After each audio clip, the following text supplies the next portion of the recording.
So John, here we are again. We were just chatting only last week at the grandstand on a sort of murky day when you were digging up the tarmac. Yeah, it was like going back when I was an apprentice bricklayer. I had the shovel out again, doing a bit of digging, and we were across doing a bit of press and some PR for the event. We rode around the mountain on a freezing cold night, on a freezing cold day on the file blade behind us there. But I went. Here we are a week later, just basking in the sunshine in front of this fabulous house. It's great, mate, great location. Oh, fabulous, yeah. Honda had an hospitality suite here for the last couple of years, and all the Honda guests came in and loved it. It's a fabulous part of the island, and I've enjoyed my day so far. I've just come back from the Baldo, did a 24-hour endurance race on Saturday and Sunday.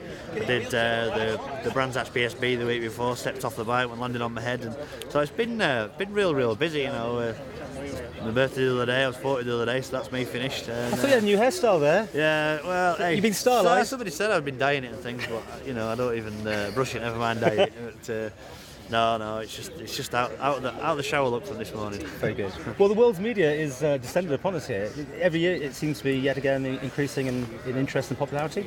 I think so. Yeah, the 3D movie, the terrestrial television, we've got an influx of new fans, I think, as well. Some younger families coming to the event to watch, and it just gets bigger and better, and I like it. The actual grassroots of the event's still the same. When you actually let your clutch out on your motorbike, you're still racing on a road circuit, and still got all the dangers and all the elements and everything else on the track, but it's much more professional now, and I like little events like this. Get everybody together and everybody's talking the talk and saying what they're going to be doing in a couple of weeks' time, and the proof will be in the pudding in 4 weeks' time, because we're back here to actually do the event. So I'm looking forward to it. Does it still give you the same buzz that it used to? This, coming each year, or has it become now almost? Oh, here we go, another TT. No, it still gives me that buzz. It still gives me that air of anticipation, and the nerves start jangling, and we always get to do something new. We're going testing next Tuesday to Castle Coombe to test some stuff for the TT. So we've got new tyres to develop, some new suspension. There's always something else that keeps your motivation up. There's always some other riders coming on the scene, that you're going to try and beat. And I've got a different teammate this year, Simon Andrews, in the TT Legends squad. So there's always something else. But I love donning the helmet and going down Bray Hill. That's the most important bit. You're mad. Will you ever know when it's time to give up, do you think? Will that time ever come? Sincerely hope so. I wish there was actual cut-off date. You maybe get to 40, that's it. You've got to retire now. But that's you now, then, don't? I know. Yeah. That's something.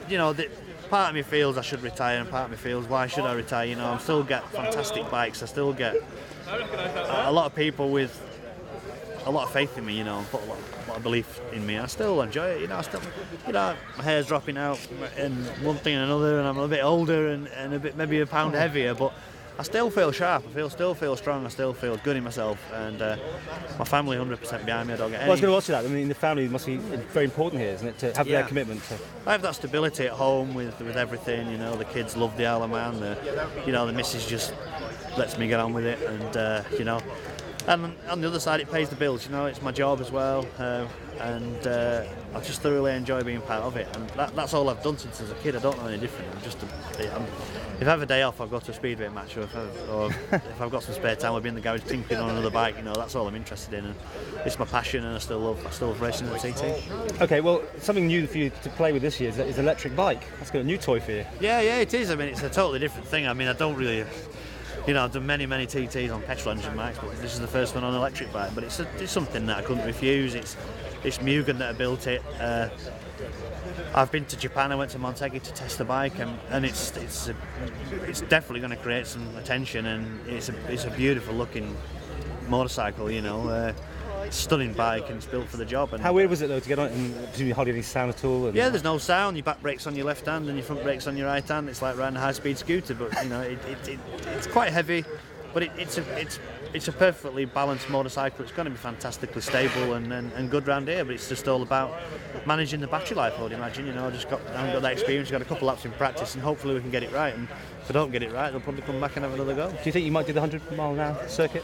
The bike as a chassis is definitely capable of it, and the bike's fast enough, it's just it gets a bit complicated, with the battery, how the battery works and things. But the bike's definitely capable of doing it, and hopefully I can do it. I mean, obviously Michael Rutter and the other boys on the Motor Assist bike, they're going to be strong, but they've done it a few years. Well, that counts as a TT win. Add to your collection. It is for me. If I cross that line and they tell me I've won a TT and I've got some silverware, that'll do for me. Yeah. Excellent. But, so, any predictions on how well you're going to do this year? No predictions. I don't like to say. It's up to me on the day, really. If I'm fast enough on the day, I'm good enough to win. If we're not, we're not. There's some young kids, there's some other, the Bruce Anstey's, the younger generation, the Michael Dunlops, William Dunlops, and there's still the old guard and the new guard, and the best man's going to win on the day. And I wouldn't like to make a prediction. It all goes wrong when you start making predictions. I'm just going to go about the business. I'm setting off at number 1. I've got clear track.